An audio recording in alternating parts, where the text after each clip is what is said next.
Bonjour Mortala. Bonjour Fatih. Alors, on est d'attaque? On est d'attaque. Attaquons avec l'Observateur. Avec l'Observateur Fatidien qui nous raconte ce drame familial aux Mamelles de Dakar, l'affreuse histoire du colonel des douanes qui a égorgé sa fille.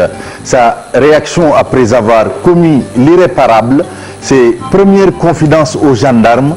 Il est sujet, selon le journal, à des troubles mentaux. Mohamedou Sall est interné à l'hôpital Fann avec son épouse. Et puis cet entretien sur le ventre de l'Obs du docteur Marie-Khémesse Ngom Ndiaye, l'interview vérité de la directrice de la santé, Marie-Khémesse Ndiaye, qui dit pourquoi il y a une transmission communautaire exagérée du coronavirus.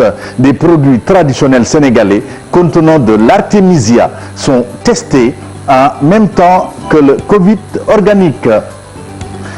L'Obs s'arrête également sur ces chaos qui ont fait l'arène.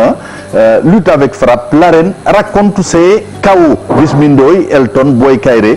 Révélation sur des soirées cauchemardesques. Révélation également, Libération qui revient sur ce drame au Mamelles avec des révélations. Le colonel Mohamedou Sall bat à mort sa fille âgée de 6 ans. Mohamedou Sall qui dit « J'étais possédé par le diable, je voulais juste la corriger, mais je ne sais plus ce qui s'est passé après. » En la corrigeant, Mohamedou Sall a cogné la tête de sa fille contre le lavabo de la salle de bain qui a explosé en 1000 morceaux. La maman de la victime a tenté de se suicider hier. Sa sœur jumelle, inconsolable. Vox Pop également qui revient sur ce drame au Mamelles. Un douanier égorge sa fille de 7 ans. Le présumé meurtrier est le chef de section d'écriture de la douane du Môle 2 au port de Dakar. Mohamedou Sall souffre de troubles mentaux et a été interné au service psychiatrique de l'hôpital Fann. La victime a une sœur jumelle. Tribune également qui compte ce drame au Mamelles. Un colonel égorge sa fille.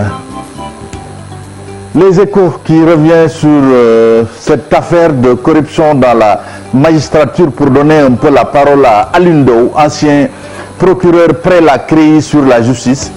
On est dans une situation de descente aux enfers.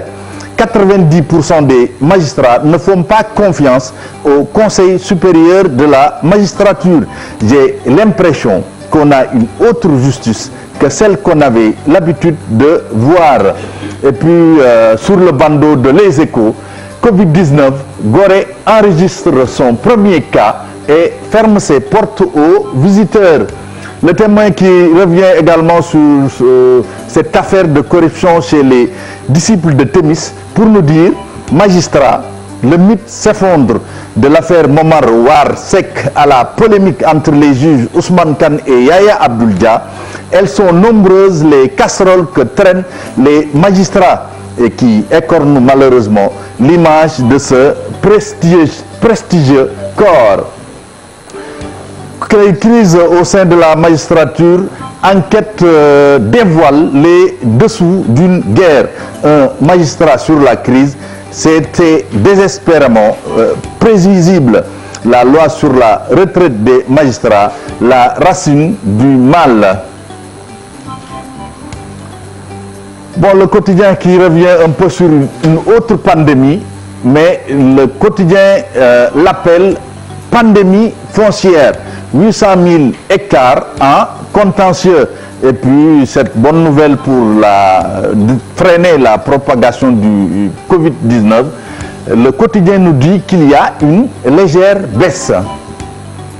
L'AS qui donne la parole à un monsieur sans masque, Abdou Fall, qui serait sans masque en parlant de la gestion de la Covid du dialogue politique, du troisième mandat et de la crise malienne.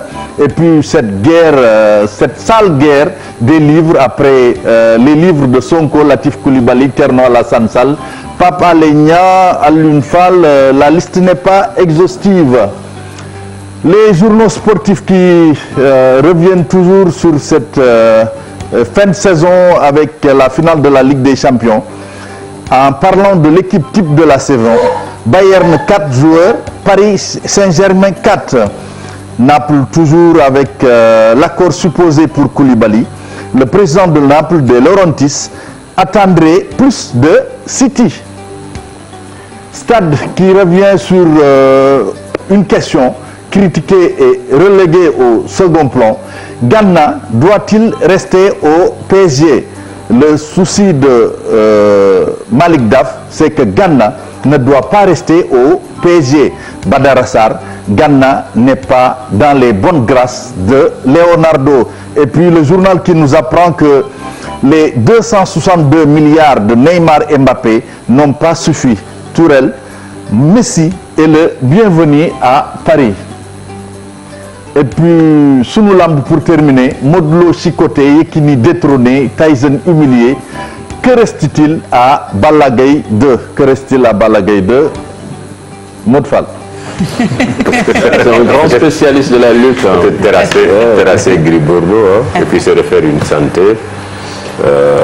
Espérer croiser à nouveau Modou Lo pour le détrôner et reprendre la couronne.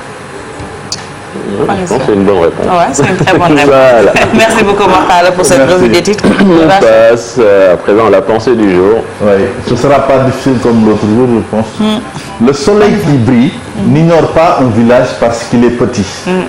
C'est un proverbe africain. La chance sourit à tout le monde, peut-être. Ouais. Quelle que soit ta position. Tu peux toujours bénéficier de... Vraiment, quoi. Parce que le soleil, quand même, il est très généreux. Le soleil, c'est la vie. Le soleil brille pour tout le monde. C'est ça. C'est ça. Merci beaucoup, Mortala. Merci, Fatima. Rendez-vous demain à partir de 6h30 pour un nouveau numéro de la une des journaux. C'était la revue des titres. Tout de suite, nous allons parler économie avec Fatou Bintou Conté.